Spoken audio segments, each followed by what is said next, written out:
Today, we're talking with my friend Tammy, a North Carolina buyer who had to navigate buying a home just from virtual tours while also having a newborn baby. Learn how she did it and which companies have given her the most problems since closing. Welcome to the real estate industry, where everyone's an expert and everyone's trying to make money off of you, the consumer. So, where do you go if you just want the truth about how this all works? Welcome to Real Estate for Consumers with me, Wendy Gilch, founder of Selling Later and consumer advocate. We'll learn how the industry really works, how all of these companies profit from you, and who the good players are in the industry. We'll share stories from actual sellers and buyers to learn how they bought or sold, what they learned, and what they would have done differently. Learn the truth about the industry from people who aren't trying to make a dollar off of you. My name is Tammy. Our family moved from Morristown, New Jersey to Charlotte, North Carolina. And we have been trying to purchase a home. We just didn't know where exactly because it was dependent on the jobs that we had. But 5 years prior to purchasing a home, we already were eyeing Charlotte. We just didn't know how to get there. So when an opportunity for a job prospect came up, and my husband was offered the role, we took it. We knew it was going to be a more, family oriented place, in the sense that in New Jersey, we were renting a 1-bedroom apartment, different 1-bedroom apartments, but all 1-bedroom in the same area, for 8 years. Wow. You got a dog, had a baby, and pretty soon the 900 square feet, and this was the largest 1-bedroom in the complex, wasn't cutting it, especially when the pandemic hit, because I would be in a meeting, he would be in a meeting, the baby would be sleeping in the bedroom. And so each of us had to find a hiding spot where we couldn't hear each other. And I would end up at the far side of the kitchen, just on the floor near the cabinets, because I'm using the cabinets as a sound buffer. So the baby doesn't hear me.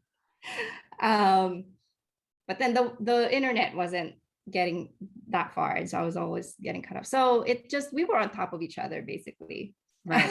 Right. So was this the first time you've ever bought? it is. Okay. Yes. And mainly because when we were searching for a home in New Jersey, we had wanted to buy, but for the price, you get a very, very old, a house that you had to renovate pretty much. Right. What would be like the price range for the house you had to renovate? It would be around probably, and this was years ago. So this was pre-pandemic. Right. It's way worse now. Yeah. Yeah. Prices skyrocketing. We were already looking at 500K homes that were small, very basic, 3-bedroom, 2-bathroom. Some of them had 1 bathroom. Right. And they were very old too. So you would do some work either way. For what we got in Charlotte here, this is a 4-bedroom, 2.5 bath. That would cost probably $700,000 or $800,000 in the area of New Jersey where we were in. But that would be decent. You wouldn't have to do too much work. Right. But not a lot of yard. How is it going from one city to another? How do you buy in a whole other city? Do you have to do it in one weekend? How did that even happen? We had to do it through video chat with a realtor that we found through a relocation company. So we took the cash from the relocation and not the package offer, because we didn't have much stuff. So I didn't think that we would use up the full benefit of the relocation offer. Right. So we cashed it out. Okay. And yeah, so the realtor or the real estate agent, Laura, she would send us listings through a portal that's connected, I think, to the MLS. Okay. And I would select homes that I thought were good. And at the time, because we were both working with baby, there was no way we could take on a house project. So I was specifically looking for something that was pretty much all there, all together, with little to no work necessary for us to move in. And we got rejected. It was heartbreaking. Yeah. How many offers did you get that were rejected? 4, and these were Hmm. 4 competitive offers where each time we thought we were going to get it because we went over asking by at least $15,000 Oh, wow. and throwing about $5,000 into earnest money and due diligence. Right. So all the ones you put an offer on, did you actually see any of them, or was it all video? All video. All video. Thank God for very clear photos. And the issue we were having was that something would look very, very good on a photo. And then the realtor will go and actually do an ocular and have us on video of the place. And she would see things that like water damage or rusting at the base of, near the bathtub or parts where there's water that you will not see on a video or a photo. Right. So she's able to touch and feel like the quality of the materials that were used, if things were misaligned, if like the counter height was too low, because for older houses, I think they're very low and we're both tall people, so it just wouldn't work. So she's able to like actually see if the backyard floods and things like that. And if the deck is about to collapse, which on photo, it all looks very nice. Right. Well, it's either they're staged very well. Right. It's some of them are staged totally virtually. So there's like actually nothing in there anyways. And you're like, okay, right. What does it really look like? Did you like brighten up the carpet? Does it really look that white, or is it filled with stains? Okay. So did you see the house before you closed? No. So after you closed is the first time you saw it? Yeah. Wow. What does that feel like? Anxiety ridden or? So she said that, it wasn't like, your top builder quality materials, but things were structured and built well. There's no cracks anywhere. It's not like fancy renovated, but it is renovated, like the kitchen, for example. So the first thing that struck me when coming in is because how you have those wide angle cameras? It makes the house and every room feel bigger and look bigger than it is. So we get in, I'm like, oh, it's actually a lot smaller. Yeah. No, it's not what it looked like on film. Yeah. Okay. The one I wanted to go back to, rejected offers. Was there one home that you thought like, this is it? Yes. Or did they all feel like that? No, there was one home, our second offer. The first offer we put out there was more of an objective type of decision, because everything in that house was well done. It was just well put together. And this was in December 2020, January 2021. The market was just starting to get very hot. And we went, I think, 17,000 over asking on that one. Wow. It was in Providence. And you knew that the home was well loved. The garden looked like it was for a movie. Right. It was objective because that was truly one that you didn't need to do anything. I just didn't like the exterior, but oh well. Right. If we would have gotten that one, that would have been the best deal out of all the offers that we put out there. But, despite the perfection of this home, because I didn't like the exterior, it was more like, it would be great if we got it, but I'm willing to, I could move on if we didn't. Yeah. The second one though, that one was perfect for me. It wasn't as premium, but it had structurally what I wanted. Yeah. And I spent probably a week or so in a fetal position when we didn't get it. I think for that one, we went 17,500 over asking. If we started waiving at that point, probably not yet. Because it wasn't a cash offer. But yeah, I still remember the address. I still look it up to this day. That's the one that got away. I feel like you're like when you see what you like, you start to like put your furniture in your head in certain rooms, or like imagine like what like the nursery is going to look like, or like then they could move into this room. Like you're already in there, like in your brain, you're already moved in and here's where everything goes. And that's like, and I'm like that, like I will work way ahead of myself. And that's hard. That's hard because it's like an extra whammy of trying to move past it. I think what makes it that much harder for buyers is that when you create that document of an offer, it's a legally binding document. There's no backing out of it. Like you're basically committing to almost $500,000 Right. worth of, asset that, yeah, we're taking it. And that's tough because you're taking out a mortgage for it. You're financially committing to it. And also you're committing to whatever job prospect that you had at that moment, Right. because Right. you're imagining yourself as staying put there for at least 10 to 15 years, because Right. you're not going to make ROI with that much over asking. Like, Right. Right. Absolutely. I forgot to mention the personal note is Oh, also oh yeah, kind yeah, of yeah. Okay. Um, revealing. So you commit and you like bare your soul to the home seller and their agent only to be rejected. So that's right. like that's also very emotionally tough to Did you write write that a hard note? note. Did you write a note We to wrote a all note. offers? We even sent a photo of our family. I always read how buyers write stories, but then I read a couple sellers that on Reddit, excuse me, were like, well, everyone was talking about how they had kids and I don't want kids. So I purposely ignored all letters that had kids. And I'm like, Oh, it's like risky, right? Like when you're writing something yeah. like that, because you never know who's going to read it. Like, do they want to hear your story? And, does it relate to them, or is it something that bothers them? I actually asked this question, which turns out there was no reason for me to be concerned, but I asked my husband the question, like, should we even put in our note what our backgrounds were, what your experience was growing up, in like the apartment housings in Ukraine, because his dad was military in Ukraine. And then should I even write about my struggles living in Philippines and things like that? And then finally, because we're both very financially responsible, now we're here trying to buy a house. So Right.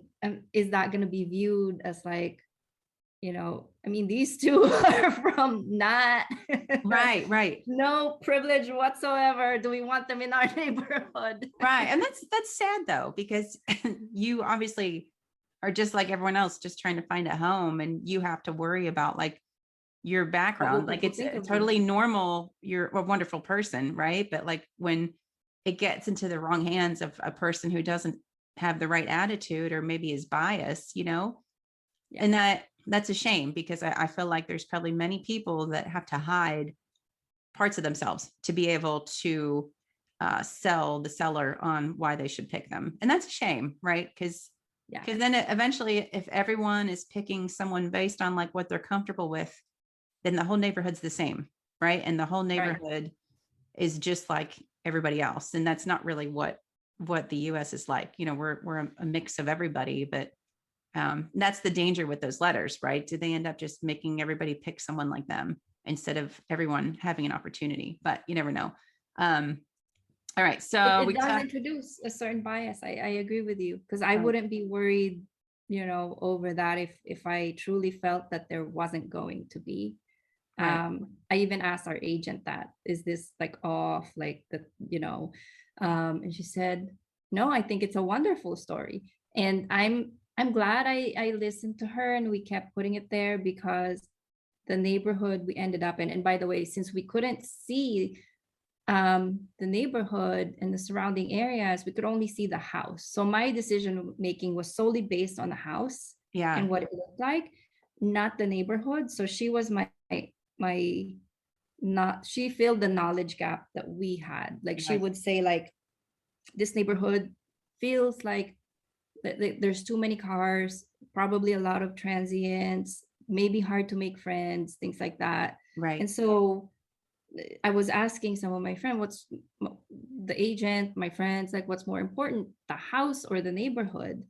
And everybody says the neighborhood. Right. And so we got here, and you know, like it's true, the people here are very wonderful and very, very nice and very welcoming, which I wouldn't have known. So somebody had to be the eyes and ears, but Right. we couldn't possibly travel because it was the height of COVID at the time. And my daughter's pediatrician said, well, if you're gonna fly, you've got to quarantine 10 days before you can see your baby. Oh, I'm like, how am I gonna do 10 days right. quarantine Right, each right. time? Right. Who's going to watch the baby for 10 Who's days? gonna take care of the baby? It's not like we have family. It's Right. not like what, how does that happen? So yeah, it was a lot of risk. Yeah. It's almost like you should have told your agent, like, can you just go drive around the neighborhood and FaceTime me and just like go say hi to someone and see if they say hi to you back? Or like, Yeah. how do you even gauge like the friendliness factor? Because, you know, we built our home and we were all new, like every single person was new. And I'm like, this is great. Like we're all starting on the same. It took us at least 3 years to make friends with people, like Wow. friends, you know, we'd be cordial, but it wasn't until like all our kids were like outside playing and now it's great. You know, we all know each other really well, but like it's really awkward, right? Yeah. It's like Yeah. I'm not good at making friends as it is, but like you live next door to these people, like you're going to talk to them eventually. But that's how do you start that conversation, right? Like who was the first person that you met? Your neighbor or I think there are people on the playground because I would take the baby to the playground, and people with dogs because they would see us walking with the dog, and people who have moved from New Jersey because they'll be like, hey, I see your license plate is New Jersey, yeah. which part? And so they were the first ones that we got to know, is this the people who moved from like where we came from. Right. Okay, so buying unseen. Yeah. What'd you do about inspection or did you waive it? Um, so I think about the time of our third offer getting rejected was when our real estate agent figured out we got to do something different because you guys aren't going to get here in time. So when we found the company, it was called Ribbon Home, Mhm. that would front the cash. You had to pay like 1 to 2% to them of the home value, Mhm. which luckily was covered by our mortgage company. Oh, okay. They were working with Ribbon. So that's when we started waiving the contingencies, inspection, appraisal, all of that, Okay. to turn that offer into a guaranteed cash offer. And the Okay. difference between, so what Ribbon did was they had, I think it was an algorithm. I don't think it's human, it's done by humans. They would have an automatic appraisal that would spit out instant results of what they're appraising your home by. So in this case, our home was appraised by Ribbon at 452. And so that's what we offered. Okay. I think we might have won already at that point, and you're not supposed to do this, but the seller's agent reached out to us and asked our agent, is that the highest offer? We Oh, like your terms, but is that the highest offer? So we right. added another 1%. Okay.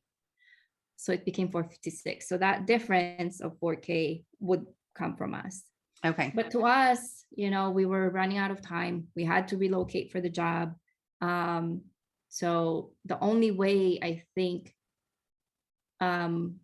we could have won was through that cash offer. Right. We weren't going to win. So just to give you an idea, we looked at some of the traditional financing homes that have been sold in the neighborhoods that we put an offer in, and a lot of them seemed like cash offers because they would close in like 2 or 3 weeks when Right. usually isn't it like 4 weeks. And one of them went 70,000 over asking, and it wasn't even in a good school district, for example. Right. Right. So it was, and the extent of the due diligence and earnest money were reaching 50 to 100K at that point. It was Right. just, Right. it was Right. nuts. Right. You know, and I can't imagine if you had to do that now. So you're about a year in. I was just reading yesterday that there was an interview with this investment group, and they were saying how their investing heavily in the Sun Belt and in Charlotte. Mhm. And that is all cash offers, right? Like they just come in and blow people out of the water. Yeah. They close in like a very short time. And you can't blame the seller. Here's someone giving you all cash, but And it's it's a starting. sure offer. There's no back and forth with negotiation and appraisal. Right. But it's the amount of inventory that consistently is starting to be eaten up by investors. You have to wonder, like, at what point does that get capped? Like, at what point are they going to like say, okay, like you own way too much of this zip code. Like there needs to be some home buyers in here, and I guess that's more of a bigger question, but like, I can't imagine if you had to do that now, like we're a year past, how much worse it would be. And this isn't an ad for Ribbon before anyone says anything. Like this is just, I just appreciated what they offered at the Right. time, which I don't think they offer anymore. Oh, okay. Because we didn't have a house to sell. They really created this system for people who are waiting to sell their home so they could buy Right. their home while they're waiting to sell. But we were on a trial of offering this to people who are wanting to buy, Right. to put in a cash offer, even if we don't have anything to sell. Right. Or you could just put it on selling later while you're waiting to sell and find buyers. Yes. Shameless plug there. Okay. So the night before closing, did you freak out? Did you panic? Did you were you already like packed up and ready to go, or were you going to close and then move? 2 or 3 weeks later, so we closed April 9th, we moved April 21st. Did you have to fly down to close, or did you? We drove because of the dog. Oh, okay. And for those who don't know this, there's a service where you can rent part of a container. You don't have to do the whole container, and that saved us like $2,000 or $3,000 in shipping all of our stuff. Right. You mean like part of a truck or part of a pod? It's part of like the big containers that go into the train, like the big shipping container. Yeah. Okay. It was a 14-foot one, I think was what we had, but we only used up a portion of it because we sold all of our crappy furniture from grad school. I'm not taking this. No, we still have we have my husband's couches from when he was a bachelor. But at this point, my kids are like just trashing them. I'm like, what's the point of even getting something new at this point? Until I don't know when they'll ever be mature enough to like not spill stuff everywhere. It's probably going to be a while.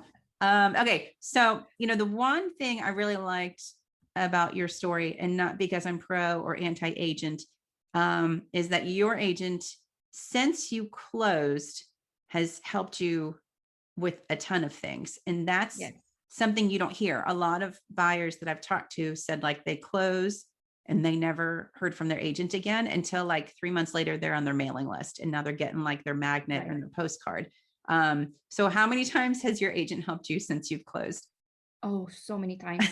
So because they know that we're first-time home buyers, we don't know anyone in the area, they actually set up and found reasonable prices too for carpet cleaning, for like a house cleaning service to get it all ready for us. We had an emergency where the seller of the home left their ADT, and oh my God, ADT, if you can see this, you got to change some things. So ADT, I guess, does not uninstall their equipment. And so they kept billing the seller. The equipment was here. I had a 1-year-old. And one day I was carrying the 1-year-old and I didn't see that her finger was the panic button. Like starts pressing the panel behind me, which happens to be the ADT panel. Oh no. Alarm blaring everywhere. We get the cops, the firefighters, the paramedic, you name it. They were here. It's like a parade. And the alarm was not stopping. We're on the phone with ADT asking them to turn it off. We don't know the code. It's not ours. Your equipment's in our house. We never bought this from you. Why is it here? They won't turn it off because we don't own the account, even though we own the house. Right. And the only way they said that we could turn it off is if we became customers. And I'm like, no. How is that even fair? I told him your equipment is trespassing now because we own this Yeah. home, and you know, like Oh man. they, So they would not budge. They would not send somebody out. So we had the alarm blaring for 1 or 2 hours. It was long. It was really long. Couldn't right. work. Um, yeah, it was a nightmare. And to the point where I had to play electrician and actually rip it out of the walls Oh my gosh. myself and find the connections while it's blaring in my ear with a Right. 1 year old. Right. So I'm just being honest with my experience. I Right. don't mean Right. to bash them, but that Right. has been my experience with trying to get them off my back. Right. The way I think it's interesting is like, and especially on certain Reddit groups, like there's so much conversation about like, I didn't like my agent. This service company was awful. This Warren company didn't do anything. But that Mhm. never translates into like reviews. It never translates into, the Facebook groups when you're asking for like a reference. Everyone's spitting out like my mom's an agent, my sister-in-law is an agent, this person's an agent, but like none of those true experiences ever trickle down into like what you actually need when you need it. And so I Right, think that's right. that's like something that we've been trying to figure out is like, how do you find like verified reviews that people have actually used this person and like aren't afraid to say when something didn't go right. Except I know you will, and I will too. Like I'm happy to. I feel I like that's all. shared the story because they helped us when we got locked out because we didn't know the code to the door. It's one of those Oh, right. padlocks. Right. They helped us with the ADT situation, the fastest, by the way, because we couldn't figure like Right.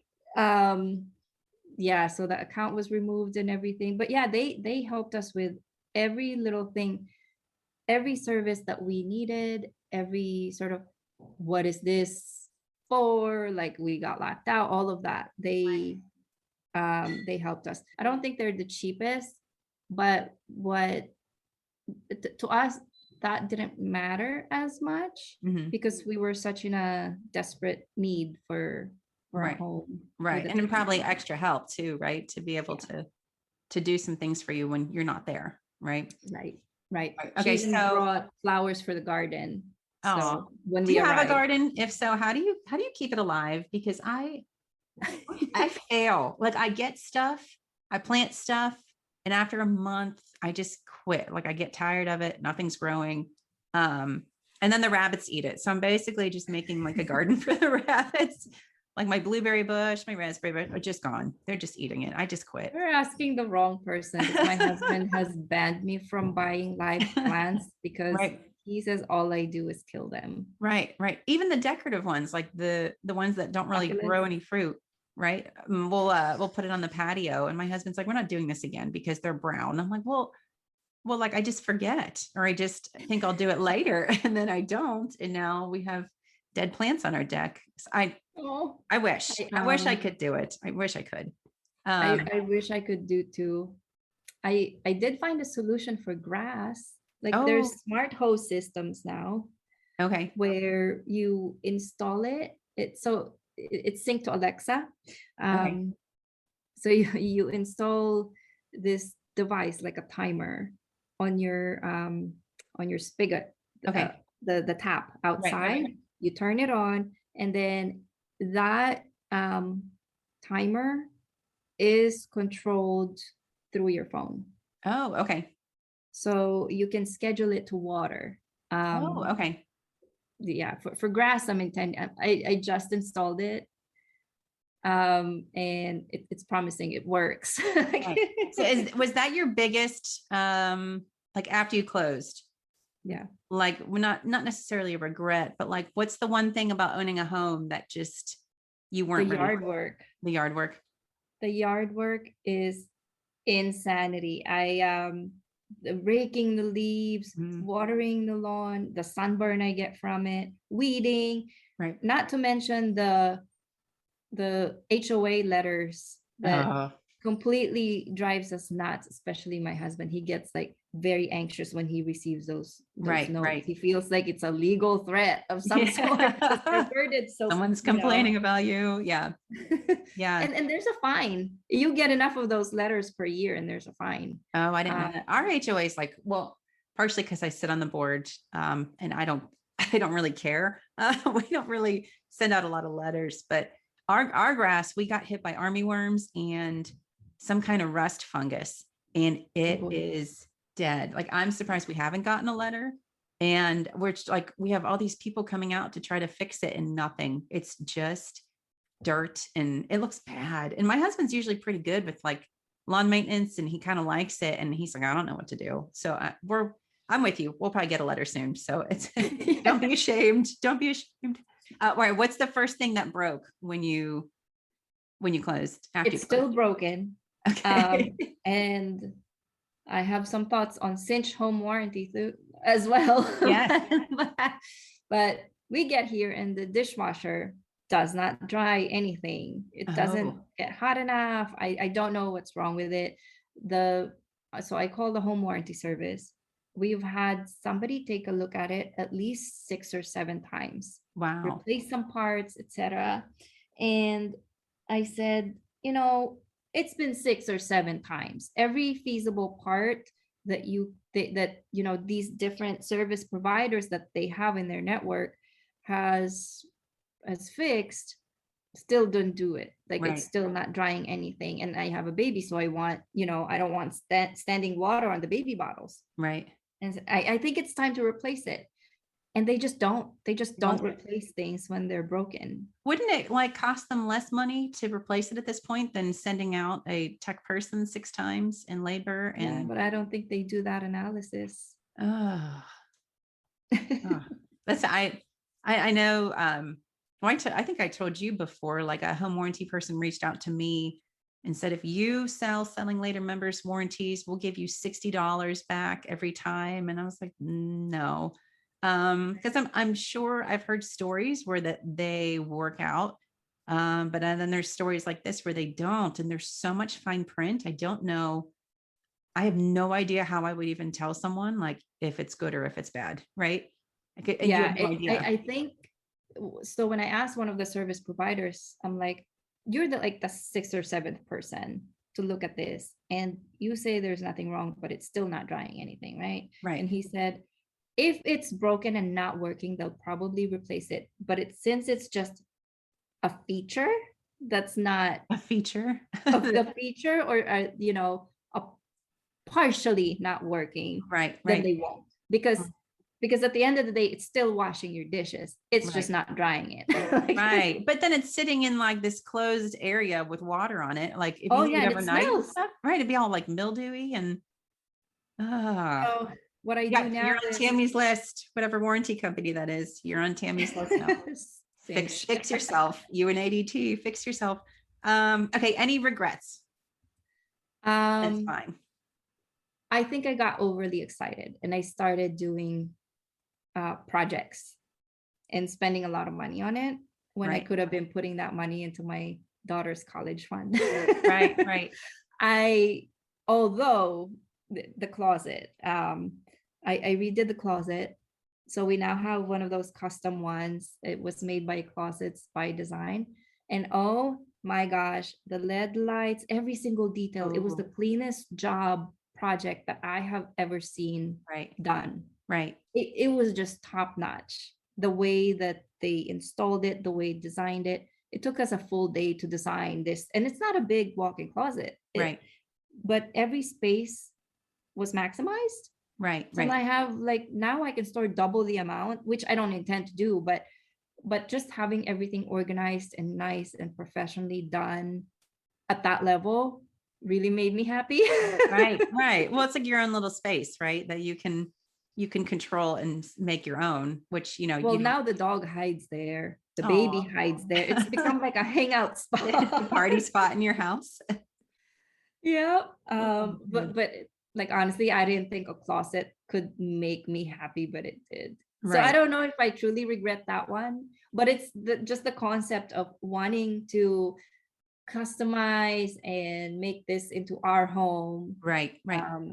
and doing too much too soon, spending too much too soon.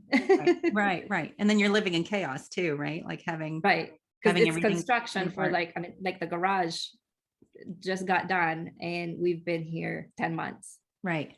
So in all that time, we were not able to use the garage. Okay. Is there anything else you think home buyers should know, especially if maybe they're moving from one state to another? I think that for me, I thought moving expenses were all gonna give me a tax break of some sort, Mhm.